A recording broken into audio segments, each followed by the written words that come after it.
Isabelle Boué est scénariste, comédienne et réalisatrice. Elle est née après l'été chaud de 68. Elle a été étudiante à la réalisation à l'École nationale supérieure des métiers de l'image et du son, dont elle est sortie en 1994 dans la même promotion que François Ozon, et avec lequel elle a collaboré comme script notamment sur son film Regard de la mer. Elle est autrice de plusieurs courts-métrages, Chocolat amer en 1993, Presse Citron en 1994, Les Jours Bleus en 1998, et enfin en 2000, Accord perdu, qui est un court-métrage qui a été sélectionné à la quinzaine des réalisateurs à Cannes. En 2004, son premier long-métrage, Tout le plaisir est pour moi, reçoit un bon accueil du public, environ 200 000 spectateurs, et elle tient à mettre en avant que c'était l'histoire du clitoris qui a été mis en avant déjà il y a 15-20 ans.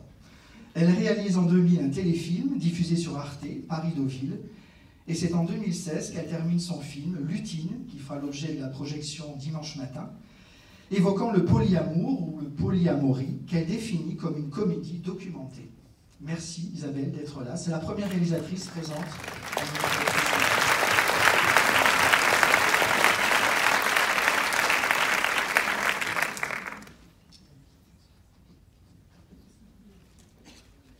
Je poursuis. J'ai le plaisir d'accueillir Françoise Saint-Père. Alors, Françoise Saint-Père est journaliste, écrivaine. Elle traite en majorité des sujets scientifiques, sociaux, environnementaux. Elle a publié une vingtaine de livres sur des sujets très divers comme l'urbanisme, l'écologie, l'aquaphobie, de santé, des livres de santé, dont 7 romans, et particulièrement 2 essais qui nous intéressent particulièrement puisqu'ils exposent sa vision des amours pluriels. Son premier ouvrage, son premier essai, Aimer plusieurs hommes, a été publié en 2002. Le guide des amours en 2009, guide des amours pluriels qui a également été publié aux États-Unis en février 2011. Dans de nombreuses interviews, elle expose ce qu'elle appelle le lutinage et sa vision d'un couple libre et engagé.